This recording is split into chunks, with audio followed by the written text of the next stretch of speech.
This is the X-Zone Broadcast Network, broadcasting worldwide on broadcast affiliates and satellite program providers, including CNN Broadcast Network, Sirius Satellite Network, Star Media, Good News Radio Network, Angel Broadcast Network, Wiki Broadcast Network, and WPBN TV. For more information on the X-Zone Broadcast Network, visit us at www.xzbn.net.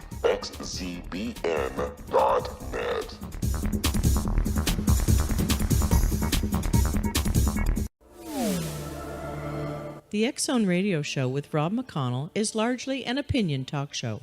All opinions, comments, or statements of fact expressed by Rob McConnell's guests are strictly their own and are not to be construed as those of the X-Zone Radio Show or endorsed in any manner by Rob McConnell, rel-mar McConnell Media Company, the X-Zone Broadcast Network, its affiliated networks, stations, employees, or advertisers.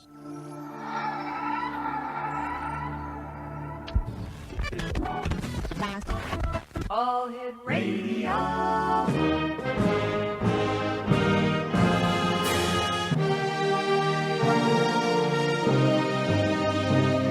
Welcome to the X Zone, a place where fact is fiction and fiction is reality. Now, here's your host, Rob McConnell.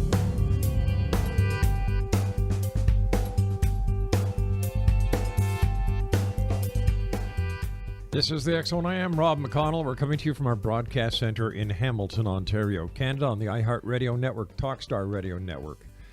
Let me see, where else, Craig, are we these days? Mutual Broadcast Network across Europe and Asia on Euro Radio TV and on the X-Zone Broadcast Network. If you'd like to send me an email, xzone at xzoneradiotv.com, on all social media sites, X-Zone Radio TV. And to find out about the programming we have available for you 24/7, 365 on the X-Zone Broadcast Network, visit us at www.xzbn.net. X-Zone Nation, my guest this hour is Cheryl Costa. Cheryl is a two-service military veteran, a retired aerospace security engineer, and she's published a writer. She's a published writer and playwright. As a playwright, Cheryl's stage plays have explored the offbeat and the metaphysical. She has had a lifelong interest in the subject of UFOs. This deep interest led her to author the weekly newspaper web blog titled New York Skies for SyracuseNewTimes.com. For the past 4 years, she has written lively accounts of the subject of historical UFO sightings in New York, UFO statistics, disclosure, and other topics.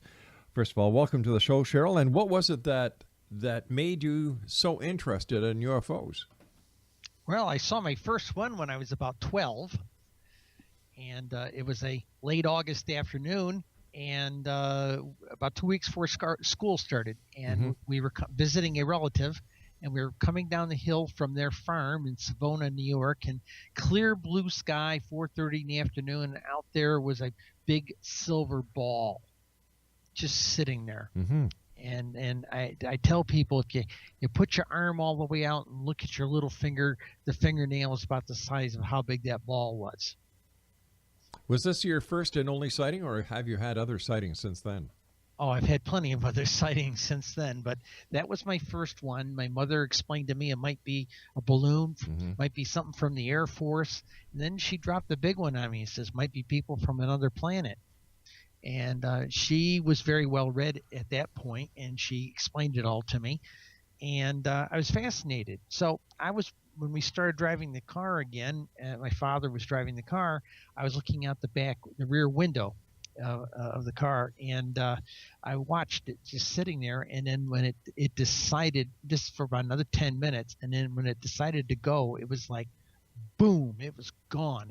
It shot off at tremendous speed and just disappeared. And that just took my breath away. Were there any reports in the media about the UFO sighting that you had? No, none. Why do you think that is?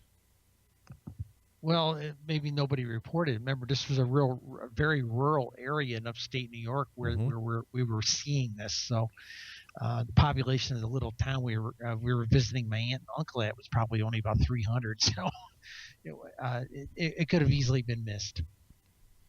Did you or any other member of your family make a report to local authorities? No, Why not? No, we did not. I don't know why we never did that. I don't know what my parents were thinking.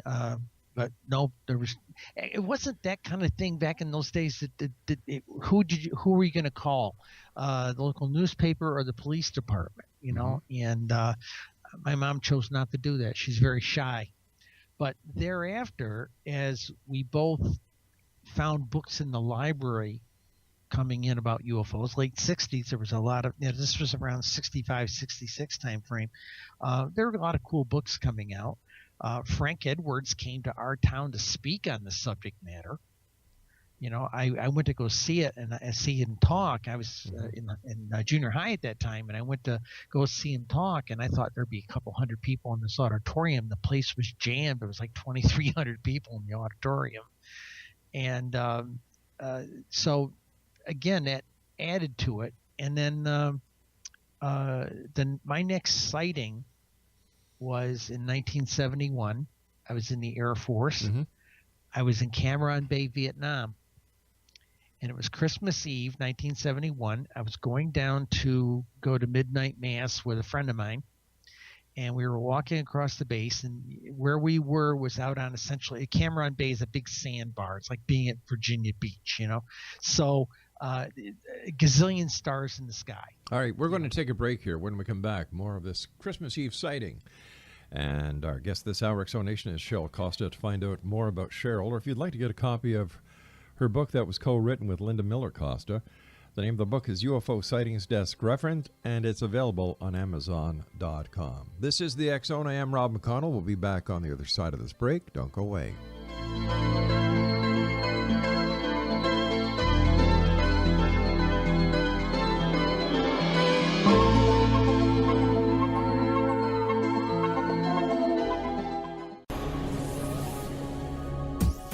This is the X-Zone Broadcast Network, broadcasting worldwide on broadcast affiliates and satellite program providers, including CNN Broadcast Network, Sirius Satellite Network, Star Media, Good News Radio Network, Angel Broadcast Network, Wiki Broadcast Network, and WPBN TV. For more information on the X-Zone Broadcast Network, visit us at www.xzbn.net.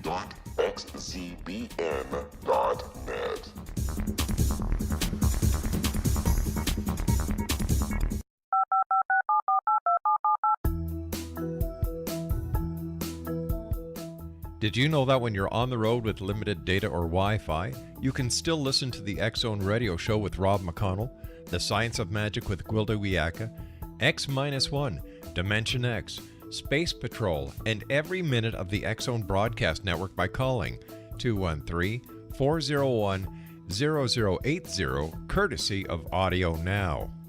No smartphone, app, or internet needed. It saves your data plan, and it's free if you have unlimited minutes. Call 213-401-0080 to listen on any phone, anytime, anywhere. Remember, 213-401-0080 for the best of the paranormal, parapsychology, and sci-fi radio programming anywhere, 24/7, 365.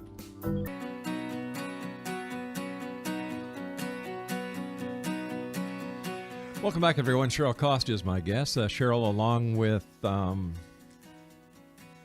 Linda Miller Costa, they've co-authored UFO Sighting Desk Reference, United States of America, 2001 to 2015, and it's available on Amazon.com.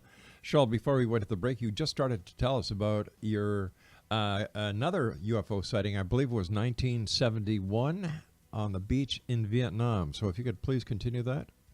Well, a friend of mine and I were walking over to the base chapel to go to midnight mass, about 11:30 at night. And I kind of glanced up into the western sky, and right there below constellation Taurus, there was this streaking white light. And I thought, it's a jet. And then it stopped and just sat there for a second. And I'm thinking to myself, well, now what are you going to do? And it started darting around like a bumblebee. It stopped again, and it took off like you see the starships take off in the movies. Gone, And that just took my breath away. My friend was sitting there with his jaw hanging out. He said, "What did we just see?" Neither one of us had our mind on midnight mass when we got there. But that was my other, what I'm going to call confirmation sighting. Over the years, I've read a lot of books. About 20 years ago, I was recuperating from some surgery, and a friend of mine let me stay in his house because he was taking care of his father who had cancer.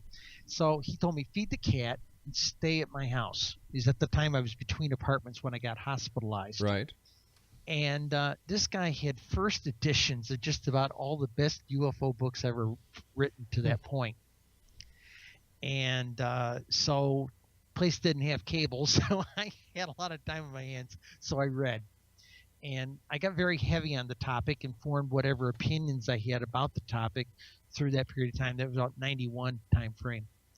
And that's pretty much how I got really deep into it. I didn't consider myself any kind of an activist or any kind of a writer on the topic or anything. I just considered myself a UFO bystander, just somebody who was interested in the topic.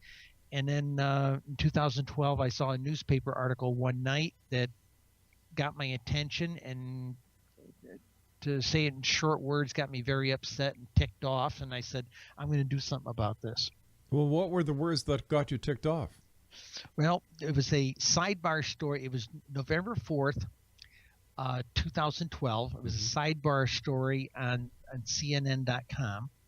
And it simply read, the headline to it said, UFOs have been declining since the 80s. Maybe they were always just an urban legend. And the article pretty much talked to that tone. Okay. And in the back of my head, I'm sitting here saying, that doesn't sound right. And I was working for a different newspaper at that time, and we had just put the morning edition to bed, and the presses were rolling, and we basically just had to sit there until they were done.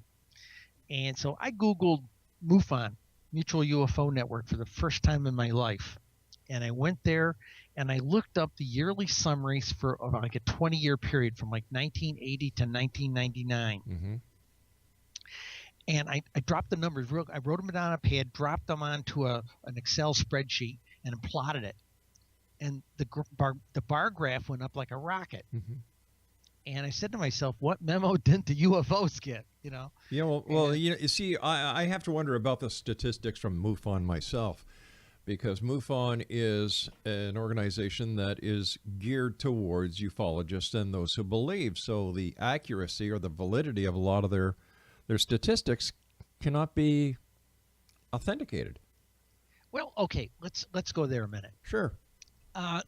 Our book was based on MUFON and National UFO Reporting Center raw data. Okay, so that's Peter so Davenport. the stuff's not vetted. All right, but these, but I'd like to point out to our listeners who may not know about these two places. The National UFO Reporting Center is where you call in, you file the report yourself. Nobody validates or verifies the report. MUFON, the same thing. Correct. Okay, so go on. So I just took the raw numbers and put them in, and I saw like I said, the chart went up like a rocket. Shortly thereafter, I approached a couple of the editors at the paper I was working at, and they laughed me out of the office.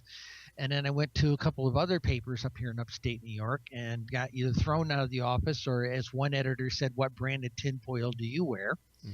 And finally, I got an appointment with an editor at a weekly paper, the Syracuse New Times, and the editor-in-chief sat down with me before I ever had a chance to show him the 4 or 5 slides I had, just basically PowerPoint slides with my pitch.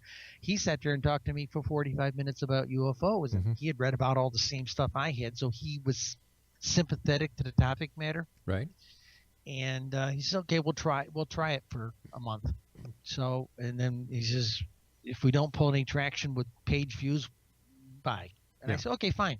So I did 4 or 5 articles, and at the end of the month, he called me up the phone, asked me to come over. I figured, well, that's it, And I said, so you're taking me off? And he says, no, you're pulling more page views than most of the columnists combined. So they decided to keep me, and we've just continually tried to improve the column ever since. Why do you think UFOs are such a point of interest with a certain facet of society? I don't think it's just a certain facet. a lot of people seem to think it's only this really tiny cult following. There was just in fact, I just did a story last week on this. Fox Pictures, 21st Century Pictures, just had a survey done to sort of support the DVD release of their movie Phoenix Forgotten. Right. And 47% of the American public believes in these things. Yes, now, but you know as well as I do, being in the media, that polls can be skewed any way you want them to be skewed, depending on who you ask. Oh, agreed. Now, I was appreciative of those numbers for two reasons. One, the last good poll that was done by National Geographic in 2012, and they asked three questions for, are you believing or interested or knowing of UFOs? And the ones that believe was like about 42%. The ones who were on the fence was like about another 40%, and then the 17% says it's baloney, there's no such thing. Okay, and that one always felt about right. Okay, and that's kind of the numbers I quoted. So when Fox Pictures came out with this one, it said 47%. I was kind of optimistic. Maybe there's been some enlightenment out there. Now, well, don't you think that if Fox was going to put a poll out, it would be in favor of their film? They certainly wouldn't put out a poll that showed a negative response to the type of film that they're putting out there. That's just common sense. It's good marketing. Well, yeah, you'd say that, but the focus of their film wasn't UFOs. It was abductions during the fictional abductions set against the setting of the Phoenix Lights. Yeah, years ago. That's UFO genre. That's Yes. You're talking about strawberries, blueberries, and cranberries. They're all berries. Yes, agreed. Well, the bottom line with all of this was that, according to the poll, 53%, and this is what I found interesting, 53% said they had seen something. And I went back and looked into the study to see what the age range was, and over half was what I would say my age range, 55 plus. So I assumed a sighting window of about 50 years, 1967 to now. Okay, this maybe when all these sightings happened, right, for that 53 million people. And if you divide 50 into that, it came back out about 1 million sightings a year. Well, the funny thing about that was, and two other researchers saw the similarity, I came up with a very similar number with the sighting data from our book. Yeah. About 1 million sightings a year, even though we only report 121,000. There's a standard theory around that only 1 in 10 people reports what they see. So when you crank it back against times 10, it came up a little over 1 million. So there seems to be some consistency there in the numbers. Once again, based on the source of the numbers.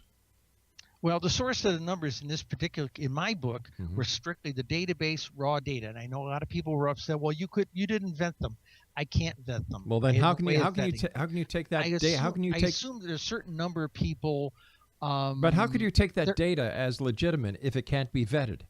No. They're all UFOs. They're all unidentified flying objects. But that doesn't mean right. Whatever. So it doesn't mean that they're all little spacecraft from God only knows where. No, we only say, Linda and I only probably we told them in one of our analysis chapters that perhaps only about 6% are something very exotic. Very exotic, but you didn't identify them as spacecraft from another planet.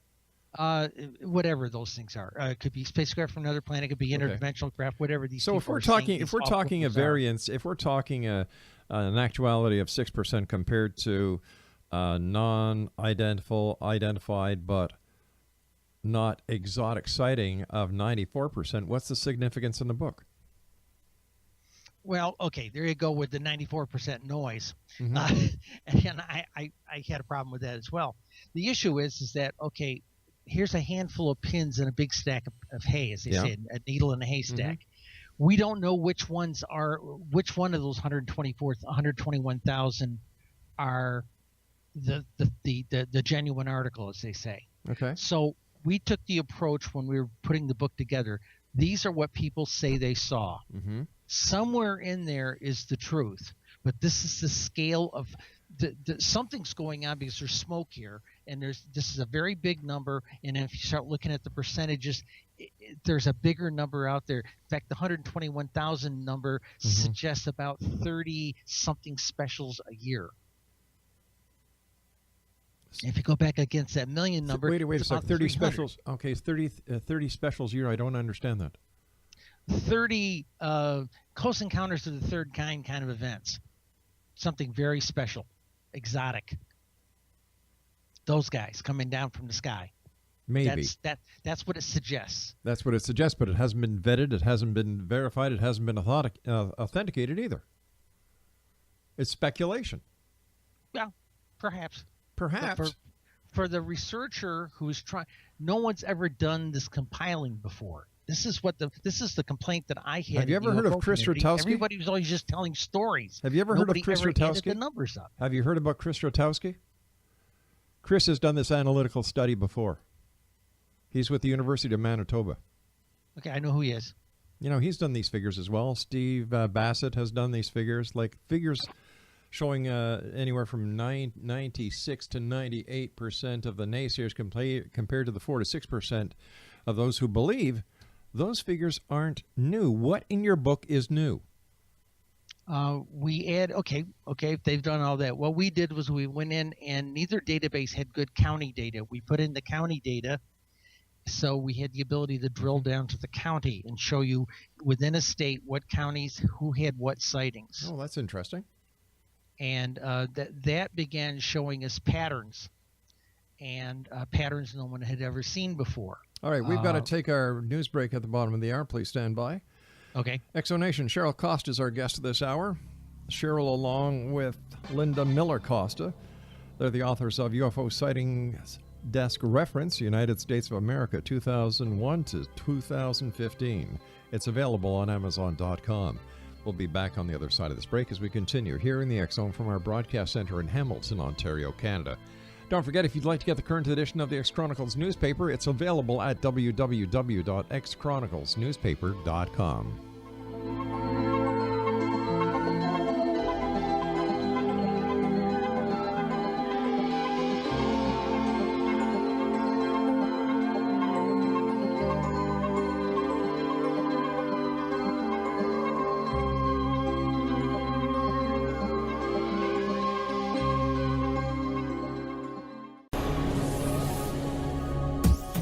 This is the X Zone Broadcast Network, broadcasting worldwide on broadcast affiliates and satellite program providers, including CNN Broadcast Network, Sirius Satellite Network, Star Media, Good News Radio Network, Angel Broadcast Network, Wiki Broadcast Network, and WPBN TV. For more information on the X Zone Broadcast Network, visit us at www.xzbn.net.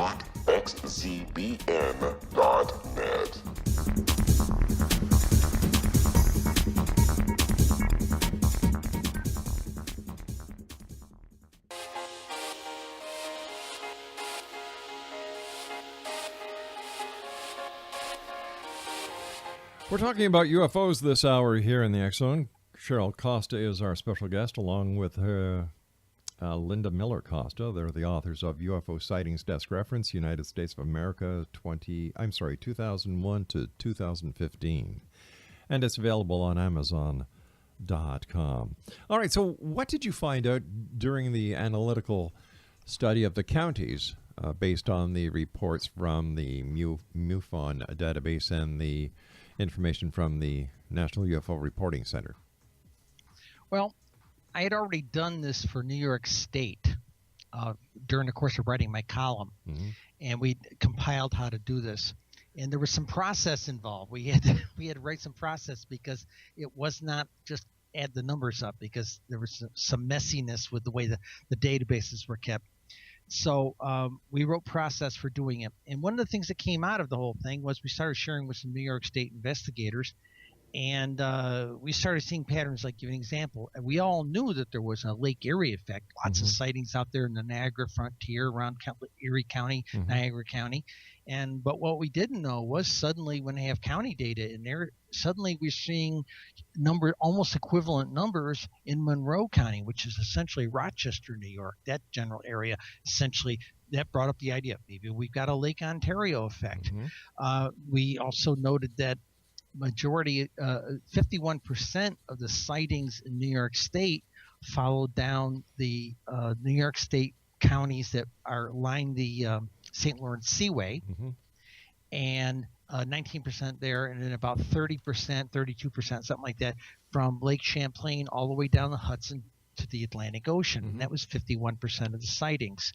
And that caught people. People always thought there was something to do good with, with UFOs in the Hudson. They were always claiming it was a hotbed of activity, but nobody realized that it was running along both of our major waterways. Let me ask you, when doing your analytical survey of the data pertaining to Lake Erie, the Niagara Frontier, as well as the Rochester area going down the Hudson into the Atlantic, did you take airport traffic into consideration, and did you also take TRACON into consideration? Nope, we just worked with the raw numbers. We didn't have a way of vetting that. But you didn't have a way of vetting the raw numbers either, and yet you took the raw numbers that weren't vetted. Well, we took the raw numbers, but we were putting it against locations. That was all we were doing. We were not trying to vet the thing against Victor routes or something like that. We didn't have the resources. What do you mean you don't have the resources? All those routes are available online. Of course they are. So no, what I'm saying is we didn't have the time resources to sit down and analyze 121,000 records against every Victor route. These reports don't have the kind of accuracy data don't have the accuracy data that a lot of people think they've got. People think they've got latitudes and longitudes, and they're all trained observers. Probably maybe 1 out of 10 of these sightings has anything close to a trained observer telling you what angle it was on the horizon. Or I understand that. I understand that.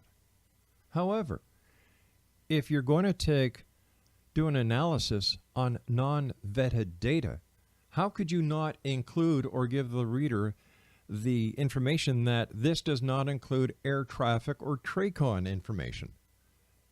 This way here, the reader would have the opportunity of saying, well, maybe it wasn't a UFO. Wait a minute. Look at this. It's within the air traffic control center of, let's say, Pearson International Airport. We know for a fact that one of the most busiest air corridors in North America is over Lake Erie. We know that. I would agree with you. Does the common person who may have an interest in UFOs, who has no idea about anything when it comes to air traffic control or flight centers, TRACON, shouldn't they be aware of this, that the data could include not false sightings, but sightings of commercial? We say that in our book. We say that in the 5 analysis chapters. We indicate that these things can be a lot of other things. Okay, but let me explain what the book's objective were. Please. We were not trying to prove that this. I've had people beating me up and saying, well, "You can't prove they were really aliens from outer space." No, we never set out to do that. So what did you set out to do? Our objective was to overcome that one statement that said that UFOs, unidentified flying objects, have been decreasing since the 80s, and that is not the truth. They have not been. UFO sighting reports have been increasing in 3 waves since 2001 to 2015. Then let me ask you something. How come the Canadian government disbanded anything to do with UFOs on a governmental or official platform? Anything to do with UFOs now is channeled to a private organization. I don't know. Because the number what they were doing. Because the number of UFOs over Canada have decreased drastically. Now, if they've decreased drastically in Canada, I'm sure the same as can be said for the United States. Australia's UFO sightings are going down. The United Kingdom going down. So this is what I can't understand when you're saying that UFO sightings are up. Based on the raw numbers, they've gone up from about 3,400 in 2001 up to about 12,000 in the last years of the report. All right. Now, during those times, what television shows have been aired that could have an influence on people No, looking okay, up and let's not go there. misidentifying? Let me- Why let me not? Why explain not? Why something not? there. Why not? What do you mean? Let's not go there. No, well, let me explain something. Somebody made that crack on me some time back. It's not a crack. It's a legitimate question, and you as a journalist should be able to appreciate skepticism. I do. So what do you Okay. mean? Let's Now, when I was being interviewed by the New York Times, we did discuss this, and one of the things we looked at there's a spike, not in the national chart as much as a couple a handful of states had a spike. I mean, a drastic spike in 2008. Okay. And I asked around on that, and somebody from MUFON explained to me that there had been in 2008 I think a Discovery Channel program, and they happened to mention MUFON and where you could report these things. So one of the things I did was when we were combining the database, we kept a column for the service. So if it came from MUFON, we knew which ones they were. If we came from NUFORC, we knew which ones they were. And we did a plot for a couple of states, and we saw that the NUFORC numbers were on a consistent rise, going upwards on a consistent slope. When we looked at MUFON, it was tracking right along till it hit the 2008, and then it literally jumped up 30 points and then continued tracking upwards. So yes, media does have some effect on this. How come mainstream media doesn't carry stories about UFOs? It's always the offshoot media that does. I don't know. I've talked to a number of editors and news directors, and a lot of them, when I tried to explain to them what we had done here, as soon as they heard the word UFO, they either hung up or just their tone of voice changed, and then they got me off the phone. There's a lot. I've actually had one science reporter at a major paper on the West Coast say to me, "Oh, the whole issue of UFOs was settled years ago." And all I can think of is maybe he really bought into the Condon report back in 68, 69 time frame. I don't know.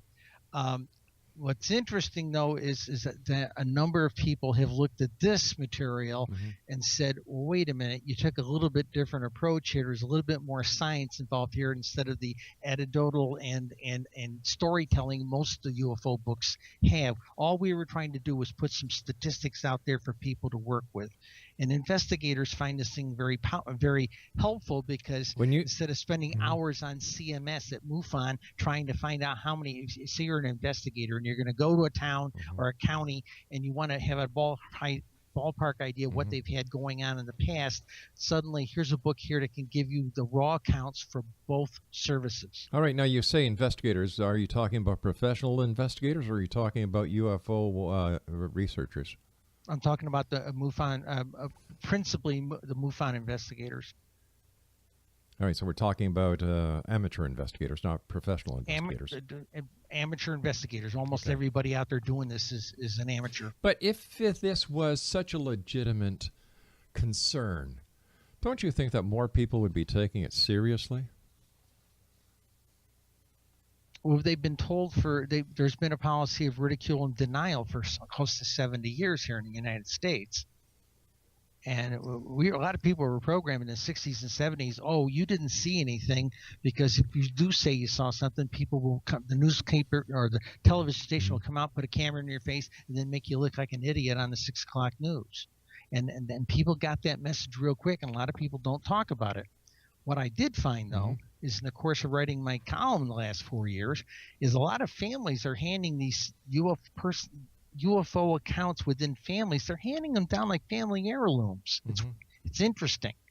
I've had a number of invites to people's backyard barbecue. We want to introduce you to our Uncle Ralph, who saw a Foo Fighter during the war, or our Aunt Sally, who saw this, and so they were willing to open up as a family and tell me what they knew. But were they going to pick up the phone and call the police department or call a newspaper and talk to it? No, they didn't want that level of visibility. But a lot of people in today's society will say anything for 5 minutes of glory. No, but it's not like I was going to mention their name in the paper. I tell them all up front. My editor and I change all the names so you won't get any visibility or public accolation. But why would you change? Why would you change the names? Doesn't that take away from the credibility of the story? No, we didn't want to out people. Literally, that was the objective. We didn't want to out people, for one. and 2, it was the only way we could get a lot of people to open up and talk to us. So how do the readers know that they're actually reading something that somebody said and not something that was made up? Especially since the story can't be vetted.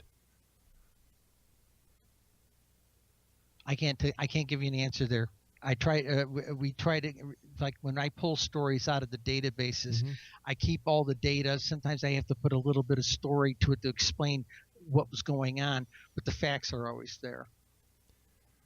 How can you call them facts when they haven't been vetted? We don't. Who has the resources to vet all that stuff? Then how can you say something's a fact if you haven't verified its authenticity? No, we took the position we're just simply reporting what people say they saw. So if there's information in there that has been made up, that is also included in the statistical data. Statistically, using some formulation, I think the Blue Book used, we estimated it was under 4%, probably down around 3%. In fact, we bear with me. We also looked at the sightings that were listed in National UFO Reporting Center. Very frequently would mark ones that they thought were a hoax, and we did that measurement on all the ones that came from them, and it really shook out to well under 3%. Were your statistics checked by a mathematician or a professional person who does analytical statistics? No. We'll be back on the other side of this break. Exo Nation, Cheryl Costa is our guest. Wait a minute. Cheryl Costa and Linda Miller Costa. They're the authors of UFO Sightings Desk Reference. And if you'd like to get a copy, Amazon.com. We'll be back on the other side of this break as we continue here in the X Zone and wrap up this hour talking about UFOs. If you'd like to find out what's on the X Zone Broadcast Network, 24/7, 365, including Kevin Randall, A Different Perspective, and Larry Lawson, Paranormal Stakeout, visit www.xzbn.net.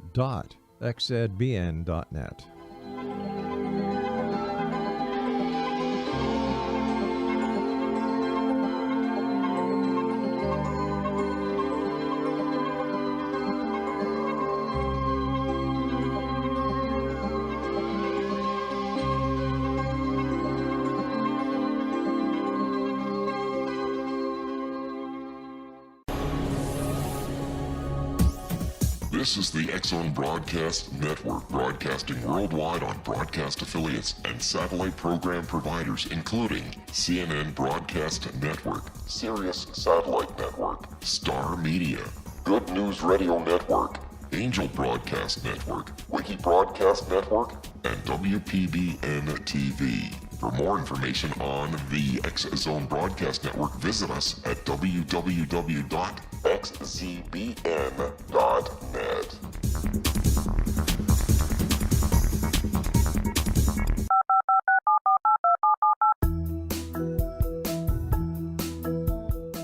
Did you know that when you're on the road with limited data or Wi-Fi, you can still listen to the X Zone Radio Show with Rob McConnell, The Science of Magic with Gwilda Wiyaka, X-1, Dimension X, Space Patrol, and every minute of the X Zone Broadcast Network by calling 213-401-0080, courtesy of Audio Now.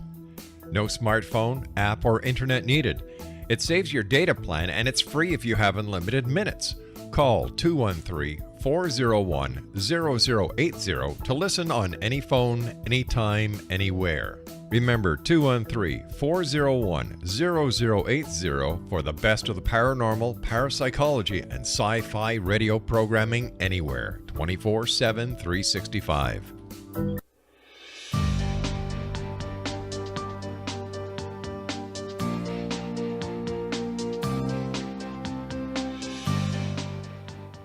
Cheryl Costa is our special guest, along with Linda Miller Costa. They are the authors of UFO Sighting Desk Reference, United States of America, 2001 to 2015. It's available on Amazon.com. Throughout the first three segments of the interview, Cheryl, you've mentioned MUFON and the National UFO Reporting Center quite often. Were they part of any funding for this book? No. This was Linda and I did this out of our own pocket on our own time. Are you a member of MUFON? No, I am not. In fact, I purposely am not because my editor and I felt it was a conflict of interest. Did they give you total access to their database? I made a request to them, Mm-hmm. and then initially I was refused, and then Linda sat down and had a long talk with them. She's got a little bit more executive skill than I do, and they were able to get us the abstract we were looking for. They were afraid we were asking for confidential information. All we were looking for was what, when, and where, and so they were able to give us a condensed file that we were Gotcha. able to suck into our database and clean up and everything. Do you think the United States of America and other governments around the world are suppressing the truth about UFOs? And if so, why? I do believe that. I do believe it for a couple of reasons. I think, okay, if you get beyond experimental aircraft and top secret military stuff and everything, I think they were very smart when they started with this stuff back in the Robinson panel back in the 50s, that people weren't ready for this. Mm-hmm. Okay, you got to remember back in the early 50s and like that, maybe even the 40s, everything that crawled out of some kind of a spacecraft was some kind of slimy, bug-eyed monster. These days, our view of aliens are Mr. Spock, Doctor Who, and Luke Skywalker. So it's a very different atmosphere now. And there's apparently been a very strong education campaign to get people used to the idea. So why do you think the governments of the world, if this phenomenon is real and there are really little men flying around in UFOs within our airspace, why do you think that they would suppress it from the public if the statistical information is right and so many people have already seen these little things? I think have you ever interviewed Steve Bassett? Many, many, many times. Okay, you know the kind of trouble he's had with people in the government. Well, I think yeah, and I think that a part of that reason is that Steve has turned ufology into a business. Well, okay, if you want to say that, but here's the deal. My experience: I reached out to my elected officials. Mm-hmm. And they claimed they lost the letter that I sent them with a 2.5-pound book stapled to it. Mm-hmm.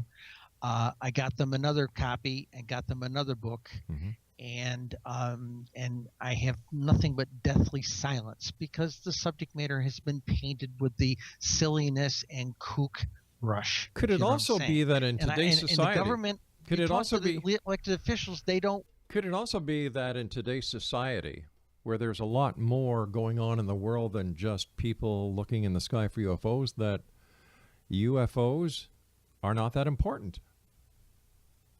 That's true. I would agree. There are many people who want nothing to do with it. My sister, I gave her a copy of the book, and she didn't care. On the other hand, my mother did. She looked at it.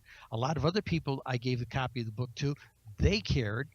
But there was an awful lot of people who do not care. It's not on their radar, and they're not interested because it doesn't affect how they do their job or how they go to work in the morning. So everybody's open to their own opinion. If we do really have extraterrestrials or interdimensionals visiting us, there's a certain portion of the population, if you believe one of the surveys, maybe 17 to 20%, that's going to be really shocked. And there's that other percentage that's 40% or so they say is on the fence, just needs a little bit of confirmation and disclosure. I don't think anybody in a political elected capacity wants to stick their neck out and say anything. Why not? Again, the ridicule factor. There was a council person down in Phoenix, Arizona, that stood up for the people who were saying we just had this massive sighting here, and the opposition party used that against her in the next election. She was just standing up for her constituency, but everybody made a big case. Oh, it's so silly to be talking about UFOs when half the town saw it. So there are people who just don't want to stick their neck out because it's politically not good for your career. I've been doing this show for 26 years. Yes, sir. And I'll tell you something. Within the world of ufology, nothing has changed. No super new sightings. No extraordinary alien abduction stories. The last big one was Travis Walton. And even what was considered at one time the mecca of ufology, Roswell, undergoing new investigative techniques and using new investigation protocols, is proving to be false. So what is the public supposed to think? You watch TV and all these so-called reality shows are anything but real. Hollywood puts out E.T., Close Encounters, Independence Day. What is the public supposed to think? I don't know what they're supposed to think.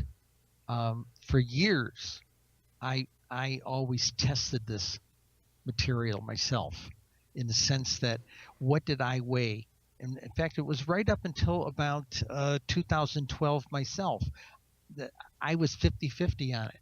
And then one day I read some stuff from a paper written back in the 1960s by somebody from NICAP about Roswell, and it's statistical and research information that you never hear about on television, never ever hear about.